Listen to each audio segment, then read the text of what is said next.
राजधानी रायपुर के वार्ड क्रमांक 60 शहीद चंद्रशेखर आज़ाद वार्ड के पूर्व पार्षद परदेसी राम साहू हमारे साथ में हैं और निश्चित तौर पे उनकी जब पूर्व में जब पार्षद रहे हैं तो कौन कौन से ऐसे कार्य किए हैं जो बेहद आवश्यक था वार्ड के लिए, और साथ ही साथ मूलभूत सुविधा के साथ साथ जो वार्ड की और भी समस्याएं हैं उनको लेकर के चर्चा करेंगे। क्योंकि हालिया में उनके जो पुत्र हैं योगेश वो खड़े हुए हैं, उनसे भी बाद में चर्चा करेंगे। लेकिन फिलहाल पूर्व पार्षद परदेसी राम साहू हमारे साथ में हैं।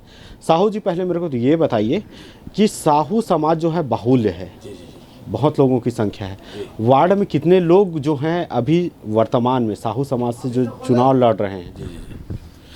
साहू समाज से लगभग सर 3 कैंडिडेट यहाँ पर चुनाव लड़ रहे हैं, जो कि तीनों निर्दलीय है और साहू समाज की संख्या यहाँ ज़्यादा है।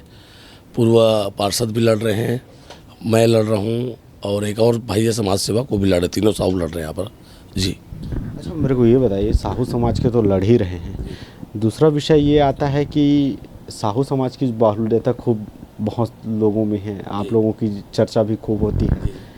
समाज का कितना सहयोग मिल रहा है आप? मुझे समाज का तो खैर अच्छा समाज वो मिल रहा है, सपोर्ट मिल रहा है। इसके अलावा मुझे अदर समाज का और ज़्यादा सपोर्ट मिल रहा है, अपने समाज से भी ज़्यादा, क्योंकि मुझे यहाँ पर सभी समाज के लोग बहुत ज़रूरत से ज़्यादा चाहते हैं, प्यार करते हैं। क्योंकि मैंने जब 2009 से 14 तक पार्षद था तो मैंने कभी समाज की बात नहीं की। मैंने जो भी समाज के लोग, मैं सबको अपना भाई माना और आज उनका आशीर्वाद फुल स्नेह मिल रहा है, प्यार मिल रहा है सब समाज का। क्योंकि मैंने कभी माँ मुँह से नहीं कहा कि ये समाज का है, वो समाज का, क्योंकि इंसान समाज से जन्म होता है, लेकिन उसको अपने समाज से उठ करके सर्व समाज को लेकर साथ में चलना चाहिए, तभी जा कर के इंसान चुनाव जीत सकता है। केवल समाज करते रहेगा तो आदमी वहीं तक निपट जाएगा। वो आप कब पार्षद रहे और कौन कौन से ऐसे विकास कार्य हैं जो आप अभी भी चिन्हांकित करवा सकते हैं कि नहीं मैं ये काम किया हूँ, तो ये दावा ठोक करके बोल सकते हैं कि आने वाले कल में अगर मेरा पुत्र भी बनता है, योगेश जो है वो बनता भी है, तो निश्चित तौर पे वार्ड के विकास के लिए अपने आप को न्यौछावर करेगा? पुराने जो काम हुए सर, बहुत सारे काम हुए हैं जो कि जनता को आप पूछेंगे तो जनता पूरा बताएगी कि मेरा कार्यकाल। क्योंकि यह मठपुरा जो वार्ड है पहले ग्राम पंचायत में आता था, उसके बाद नगर निगम में आया। जब नगर निगम में मैंने पार्षद बना तो यहाँ की खदानें खुली हुई होती थी और बहुत सारे बच्चे उसमें डूब के ख़त्म भी हो गए।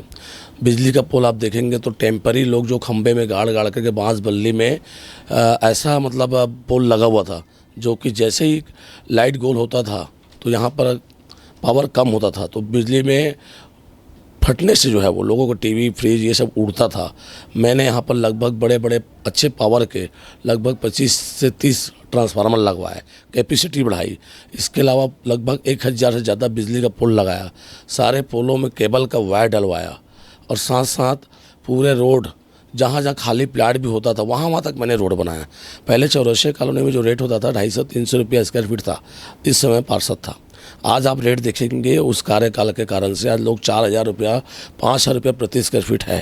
तो बिल्डरों को बहुत ज़्यादा फायदा हुआ है और पूरे वार्ड की जनता देख रही है कि रोड पतला था, वो बहुत चौड़ा रोड आज है।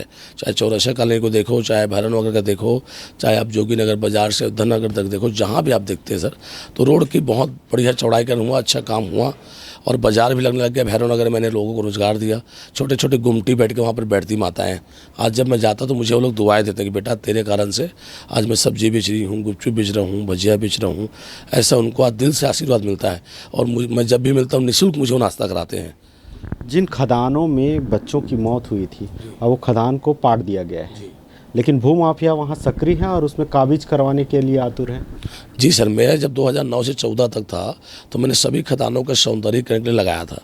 जैसे ही 2014 का मैंने हटा तो निश्चित भूमाफिया द्वारा वहाँ पर कब्जा किया गया है और लोग यहाँ पर इनकम कहीं कमाया गया है। क्योंकि 10 साल मेरा थोड़ा सा गैप हो गया पर्सनल लाइफ की वजह से थोड़ा सा, तो यहाँ पर देखेंगे तो हुआ ये जो आप बोल रहे हैं वो सत्य है कि 10 साल में जो पार्षद रहा है वो पैसा तो पहल के कमाया है भूमाफिया के साथ मिल करके, उसी का खमियाजा आज उनको भुगतना पड़ रहा है।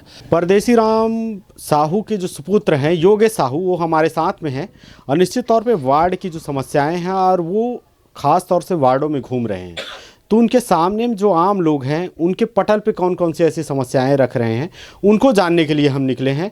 निश्चित तौर पे योगेश साहू जी, मेरा पहला सवाल यही है, जब आप वार्ड में निकल रहे हैं तो ऐसे कौन कौन सी समस्याएं हैं जो आपको आम लोग हैं रूबरू सीधा करा रहे हैं? जी, हमारा जनसंपर्क कार्यक्रम जो है वो 2 तारीख को जब हमारा मुख्य कार्यालय का ओपनिंग हुआ तब से शाम से चालू है। और हम सबसे पहले जो है हमारे जस्ट कार्यालय के बगल से एक गली जाती है भैरव नगर के लिए, तो वहाँ पे जब हम गए तो सबसे पहले जो हमें समस्या नज़र आई वो थी लाइट की। पूरी स्ट्रीट लाइट नहीं थी गली में, तो हमें ये नज़र आया कि जो खदान के पास जो गलियाँ हैं वहाँ पे लाइट नहीं है। सड़कें तो आ गई हैं लेकिन उसमें मेंटेनेंस नहीं है, साफ़ सफाई नहीं है, पूरा रोड अंधेरा था। तो मेरा तो सबसे पहले कंसर्न यही है मेरे वार्ड के लिए उस एरिया में कि लाइट हो, मतलब जहाँ जहाँ हम जनसंपर्क कर रहे हैं, हम लोगों से मिल रहे हैं, हम लोगों को देख रहे हैं, सुन रहे हैं, उनकी समस्या को मैं खासकर नोट डाउन कर रहा हूँ मन में कि भाई ये प्रॉब्लम है, मुझे दिख रहा है। अगर मैं जनसंपर्क करने जा रहा हूँ, मैं अपने वार्ड के लोगों से मिलने जा रहा हूँ, तो मुझे अगर ये दिक्कत हो रही है तो डेफिनेट है कि मेरे वार्ड के लोगों को भी ये दिक्कत हो रही होगी। तो इसी तरीके से मैंने नोटिस किया कि वहाँ पे लाइट की बहुत बड़ी दिक्कत है। और दूसरा फिर हम वहाँ से जनसंपर्क कार्यक्रम जो है हमारा आगे बढ़ा। फिर हम भैरव नगर में गए, जो कि पापा का पुराने टाइम पे वो ख़ास जगह, हम भैरव नगर में रहते थे बहुत पहले, तो वो मेरा बचपन जो है वहाँ पे गुजरा है। तो मेरे बचपन के बहुत यार दोस्त मिले, सब अपना आशीर्वाद दिए। और वहाँ पे भी नाली की जो साफ़ सफाई है और बारिश के टाइम पे जो नाली का पानी है उसका निकासी का जो है वो बहुत बड़ा एक प्रॉब्लम है। तो सीवेज ट्रीटमेंट का जो है बहुत बड़ी समस्या है हमारे वार्ड में।